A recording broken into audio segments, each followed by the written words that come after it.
Саламатсыңарбы, балдар? Маанайыңар кандай?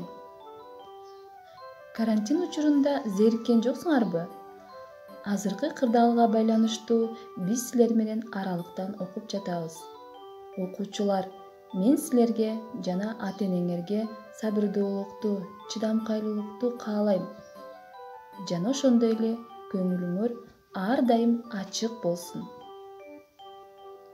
Келгиле балдар, сабакты баштаардан мурда өзүбүзгө жагымдуу маанай түзүп алалы.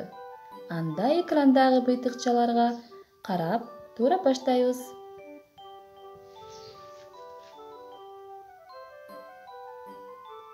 Азаматсыңар балдар, абдан күлкүлүү болду деп ойлойм.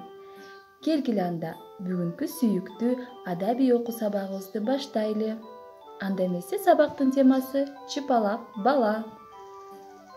Сабактын максаты чыпалак бала чыгармасы менен таанышып, мазмунун түшүнөсүңөр.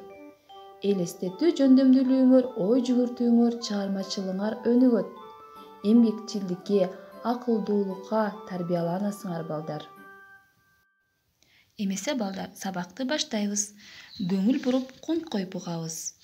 Чыпалак бала биринчи бөлүктү окуп берем. Болгон экен бир бала, чыпалактай бою бар, жайып жүргөн талаада атасынын кою бар. Коюн жайып бир күнү алыс-алыс барыптыр, өгүз башын чайкаса жерге түшүп калыптыр. Катуу келип уйкусу аны бирок билбептир, уктаба деп талаада айткан тилге кирбептир. Баш көтөрүп байкаса таттуу уйкуга батыптыр, жалбырактын астына кайра барып жатыптыр. Кодоңдогон чыпалак уктап жатса тынчалып, өгүз аймап коюптур жалбыракты бир чалып. Эне күтүп олтурат, белеңдеп бар тамагын, өгүз келип уулу жок, ачпайт эне кабагын. Ата олтурат үңкүйүп, билбей кайда барарын, эсен болсо айтар деп кайда жүргөн кабарын. Мен мында деп аңгыча, чакырат жаш балача, көрүнбөйт ал жан жактан чуркап чыгып караса. Кайдасың, сен кайдасың, кыйкыр уулум кайталап, ичиндемин өгүздүн, сойгун турбай кайсалап. Билип кайда жүргөнүн, жүрөк бир аз басылып, кошунасын чакырып, сойду өгүздү ашыгып. Кана балдар, биринчи бөлүктү жакшы түшүндүңөр деп ойлойм. Эмесе суроолоруна жооп беребиз. Биринчи суроо.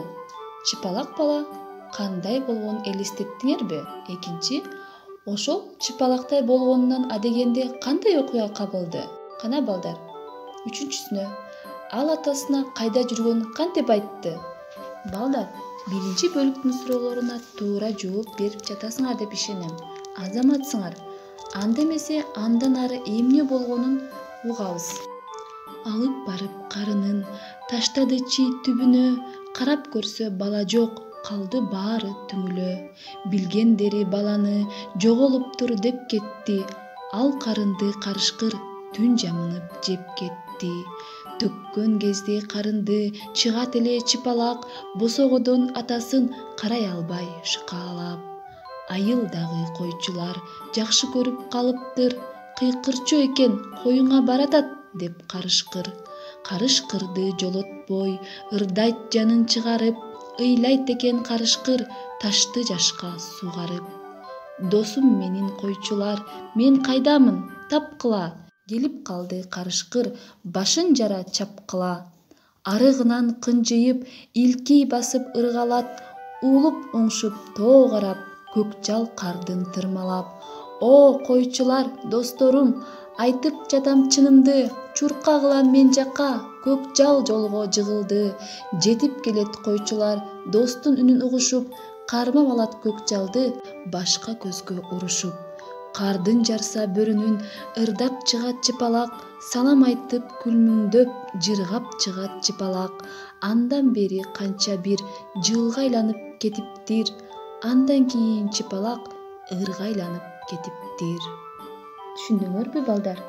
Бул чыгарманы акын жазуучу Абдрасул Токтомушов агайыбыз жазып калтырган экен.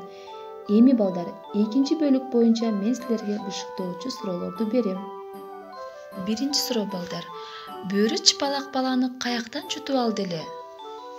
Экинчиси, ал үчүн бөрү кандай азап тартты? Үчүнчү суроо. О досторум койчулар дегенде койчулар ким деп түшүнүп жатышты? Андан кийинки суроо. Акырында чыпалак кантип аман калды? Азаматсыңар балдар. Силерге чыпалак бала жөнүндөгү чыгарма абдан жакты деп ойлойм. Эмесе балдар, силерге тапшырма. Өз алдыңарча чыпалак бала мектепке барганда деген темада жомок жаратып келгиле. Анда ушуну менен биздин бүгүнкү сабагыбыз аяктады. Кийинки сабакка чейин сак саламатта калгыла балдар.